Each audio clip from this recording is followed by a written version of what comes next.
Bismillah, Alhamdulillah. Jumpa lagi dengan MT Nurjana. Saya akan menyampaikan maksiat batin dan taat batin. Urayanya insyaallah. Rabbi shrahli sadri wa yassirli amri wahlul 'uqdatam min lisani yafqahu qawli. Qala Rasulullah sallallahu alaihi wasallam ala wa inna fil jasadi mudghah. Ketahuilah dalam jasad manusia ada segumpal daging. Idza solehat solehal jasadu kulluh. Apabila baik maka baiklah seluruh tubuh. Wa idza fasadat fasadal jasadu kulluh. Dan apabila buruk maka buruklah seluruh tubuh. Ala wahyal qalbu. Ketahuilah dia adalah qalbu. Teman-teman surgaku yang Allah muliakan, kami semuanya pengikut jalan golongan muqarrabin, orang yang mendekatkan diri kepada Allah Subhanahu wa taala. Bahwa yang dimaksud dengan maksiat batin yang disuruh Allah supaya mensucikan hati dari segala sifat yang cela dan keji dan segala perangai yang buruk. Menurut Imam Al-Ghazali dalam kitab Arba'in fi Usuluddin ialah ada 10 perkara. Yang pertama, saharut to'am, yaitu terlalu banyak makan atau gemar makan. Jangan hidup untuk makan, tetapi makan untuk hidup. Makan adalah wasilah untuk menjalani kehidupan yang baik. Jadi makanlah seperlunya, tidak terlalu banyak, sepertiganya saja. Karena apa? Supaya sehat, ya, supaya sehat lahir dan batin. Jasad kita titipan Allah Subhanahu wa taala, dijaga dengan makan yang baik, makan menurut tuntunan contoh Rasulullah SAW. Yang kedua adalah saharul kalam, yaitu suka banyak bicara, banyak omong. Makanya saya selalu khawatir, takut salah ngomong. Mohon maaf dan mohon doanya semoga Allah menjaga lisan saya dalam menyampaikan ilmu Allah. Ya, mohon maklum dan mohon diingatkan, kita sama-sama manusia, salah itu manusiawi. Yang tidak manusiawi orang yang tidak merasa salah. Jadi kalau lisan itu harus hati-hati, berbicara seperlunya, yang baik-baik saja.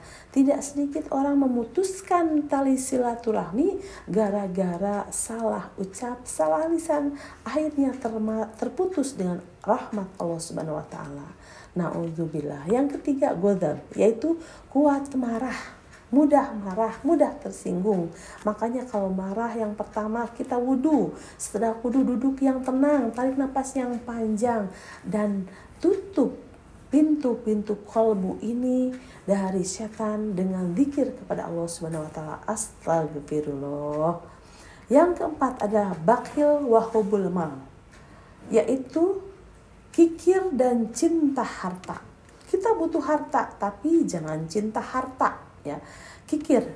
Di rumah banyak ada baju yang bagus, tetapi sayang, dipakai tidak, disedekahkan tidak. Ada makanan sisa yang enak-enak, dikasihkan tidak, malah disimpan akhirnya dibuang. Pada Allah memberi kesempatan untuk bersedekah, tetapi karena kikir akhirnya tidak bersedekah. Yang kelima adalah hasad. Nah, ini hasad adalah sifatnya Abu Jahal dan Abu Lahab. Dengki, melihat orang memperoleh nikmat, melihat orang bahagia. SMS, senang melihat orang lain susah, dan susah melihat orang lain senang. Orang dengki rela berkorban agar yang ia benci, yang ia dengki jatuh. Segala cara tempuh walaupun dia sendiri tidak sukses, asal yang dia dengki celaka. Ya. Makanya dalam Al-Quran surat Al-Falaq, wa min syarri hasidin idza hasad, dan dari kejahatan orang dengki, dari orang yang dengki. Yang keenam adalah hubujah, yaitu cinta pangkat, kebesaran dan kedudukan. Boleh kita populer, hidup boleh manfaat untuk orang lain, tapi jangan cinta popularitas. Jangan cinta puja dan puji, pengagungan oleh siapapun. Biasanya orang cari harta, yang dicari harta saja. Orang yang ingin popularitas, yang dicari popularitas saja, yang dicari tiap hari ngitung followerku berapa, yang like berapa. Itu cinta kemegahan, itu maksiat batin. Tidak usah berbangga-bangga dengan jabatan dan kedudukan. Semua sama, yang membedakan di sisi Allah adalah takwanya. Yang ketujuh adalah hubud dunia. Hubud dunia yaitu cinta akan dunia. Dunia penting, itu kendaraan kita. Tapi cinta dunia bukan berarti dunia jadi tujuan. Yang dipikirannya hanya dunia saja. Cinta itu indah, tapi cinta harta tidak indah. Cinta kemegahan diri sendiri juga tidak indah, ya. Jadi dunia boleh dipegang, tetapi jangan dimasukkan di hati. Dunia adalah kendaraan kita menuju akhirat. Yang kedelapan adalah takabur, merasa diri baik, merasa diri lebih besar, merasa diri paling berkuasa, yaitu membesarkan diri. Ciri orang takabur yang pertama, menolak sesuatu kebenaran hanya karena ia tidak terima apabila hal benar itu diungkapkan oleh orang yang kedudukannya lebih rendah dari dirinya. Menolak suatu kebenaran ini biasanya karena merasa diri paling pintar, paling benar.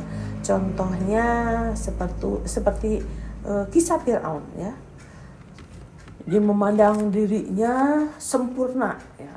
Selalu merendahkan orang lain, inginnya jelas ingin dipuji, ya, boros harta. Itu diantaranya. Yang ke-9 ada ujub, yaitu terpesona dengan diri sendiri. Ujub dalam Islam diartikan sebagai perilaku atau sifat mengagumi diri sendiri. Wah, ternyata yang sukaku banyak, followerku banyak, nggak nyangka aku begini. Banyak yang suka, ya, nggak nyangka begini kok saya banyak yang suka. Itu agul, jadi mengagungkan diri sendiri, ya.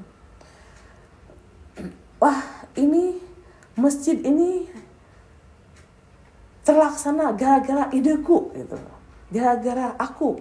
Si Fulan bisa ngaji itu gara-gara aku, ya. Itu termasuk ujub, ya.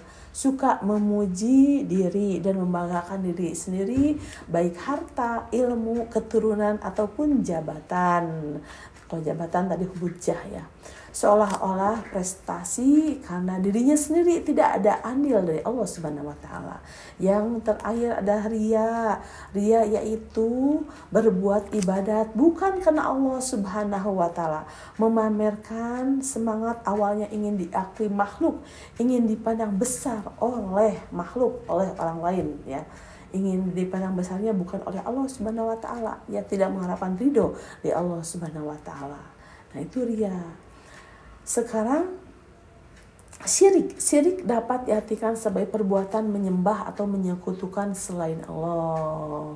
Jangan menyembah patung, jangan menyembah kuburan, na'udzubillah, jangan berbuat syirik, ya. Nah, ini lawannya maksiat batin adalah taat atau ibadat batin. Sementara yang dimaksud dengan ibadat batin adalah segala perangai yang baik dan segala sifat yang terpuji. Juga ada 10 perkara. Ini kebalikan dari maksiat batin. Setelah kami bertakhali, ya, adalah proses pengosongan hati dari semua penyakit hati yang mengotorinya. Kalau batin kita sudah bersih dari maksiat batin, setelah kita bertakhali adalah pembebasan diri dari sifat-sifat tercela. Tazkiyatun nafs merupakan pembersihan diri dari sifat-sifat tercela dan menggantinya dengan sifat-sifat terpuji sesuai ajaran Islam. Baru kita isi hari-hari dengan tahali, adalah tahapan mengisi dan berhias diri dengan sikap-sikap terpuji yang 10 perkara taat batin. Misalnya sehari-hari tidak mencela orang lain, sehari-hari tidak mengunjungi orang lain, dan seterusnya, sehingga hati kita menjadi bersih Inilah 10 taat batin. Yang pertama adalah taubat semua maksiat yang batin ya. Taubat dari semua maksiat batin. Tobat. Kita selalu berbuat kesalahan banyak, maka tobatnya yang banyak. Terus bertobat, jangan berhenti. Dengan cara ananda bubi kolabi, merasa bahwa apa yang kita lakukan itu salah. Al-iqwalu bilisan,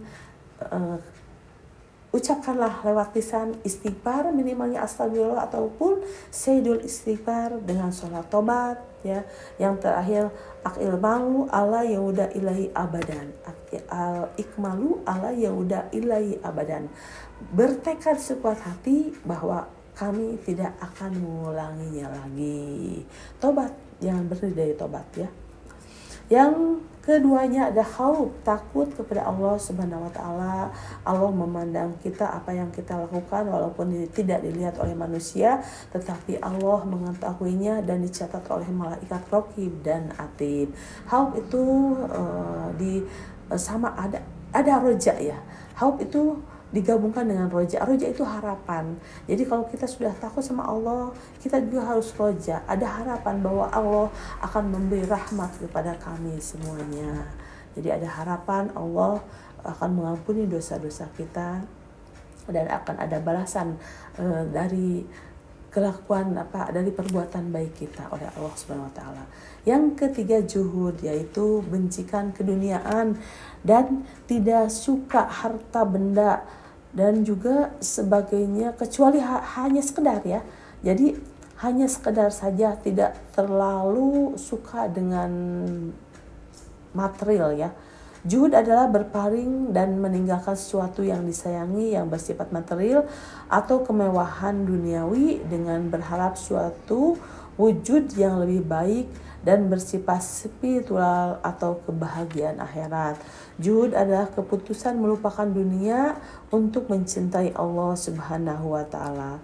Juhud adalah menganggap kecil dunia. Adapun menurut Imam Ghazali bahwa ciri-ciri juhud diantaranya tidak terlalu senang jika memiliki sesuatu dan tidak bersedih hati ketika kehilangannya, menganggap sama antara pujian dan celaan, tidak sombong dan angkuh ketika dia dipuji. Hati orang juhud dipenuhi dengan kecintaan kepada Allah, namun masih memiliki kecintaan kepada dunia. Harta dan dunia tidak lagi mendapat tempat. Harta dan dunia tidak dimasukkan ke dalam hati. Oleh karena itu, harta dan dunia tidak dapat mempengaruhi kecintaan orang juhud kepada Allah Subhanahu wa taala. Selanjutnya yang keempat, sabar menghadapi bala dan segala kesusahan harus dihadapi dengan kesabaran. Wala nabluwanakum bisyai'in minal khauf wa ju'i wa naqsi minal amwat wal anfus was samarat wa basiris sabirin. Allah menguji kamu dengan sedikit ketakutan, kehilangan harta, jiwa, rezeki, buah-buahan, dan sampaikan kabar gembira kepada orang-orang yang sabar. Jadi harus sabar. Kalau ingin hidup pasti diuji. Kalau tidak mau diuji ya mati saja ya. Yang kelima, syukur. Syukur kepada Allah Subhanahu wa taala atas nikmatnya. La in syakartum la azidanakum wa la in kafartum inna adabi lasadid. Jika kalian bersyukur, niscaya aku akan tambah nikmat kepadamu. Dan jika kamu kufur, maka azabku sangat pedih. Yang keenam, ikhlas. Melakukan ibadat semata-mata hanya karena Allah Subhanahu wa taala. Jangan diomongkan. Kalau sudah memberi sesuatu, harus ikhlas ya. Kalau masih diomongkan, berarti itu tidak ikhlas. Wah, saya itu yang dipakai itu bajunya dari saya, itu berarti tidak ikhlas ya. Jangan diomongkan lagi. Ingatlah kebaikan orang lain tapi lupakan kebaikan diri sendiri, itu ikhlas. Yang ketujuh, tawakal. Berpegang teguh kepada Allah dan menyerahkan segala urusan kepada Allah Subhanahu wa taala setelah berdoa dan berusaha. Yang kedelapan, mahabbatullahi ta'ala, mencintai Allah Subhanahu wa ta'ala. Qul in kuntum tuhibbunallah fattabi'uni. jika engkau mencintai Allah, ikutilah aku, kata Rasulullah. Jadi kalau seandainya mencintai Allah, ikutilah akhlak Rasulullah Shallallahu Alaihi Wasallam. Yang kesembilan ada ridho terhadap segala qada dan qadar Allah. Jadi manusia setelah ditentukan nasibnya, qadanya ketika 4 bulan dalam kandungan, maka dari itu kita harus ridho atas segala takdir ketentuan yang Allah berikan kepada kami semuanya. Mudah-mudahan kami semuanya diberikan takdir yang baik, ketentuan yang baik, akhir hidup yang baik, dan mempunyai gelar husnul khatimah. Yang terakhir ada zikrul maut, yaitu mengingat akan mati pada setiap waktu. Orang cerdas adalah orang yang selalu mengingat kematian karena akan mempersiapkan segala sesuatu untuk di akhirat. Semoga Allah selalu menjaga hati kita dari maksiat batin dan menghiasinya dengan segala sifat terpuji seperti yang tersebut, seperti yang kami sebut di atas, 10 sifat terpuji, itu taat batin. Terima kasih, mohon maaf. Wassalamualaikum warahmatullahi wabarakatuh.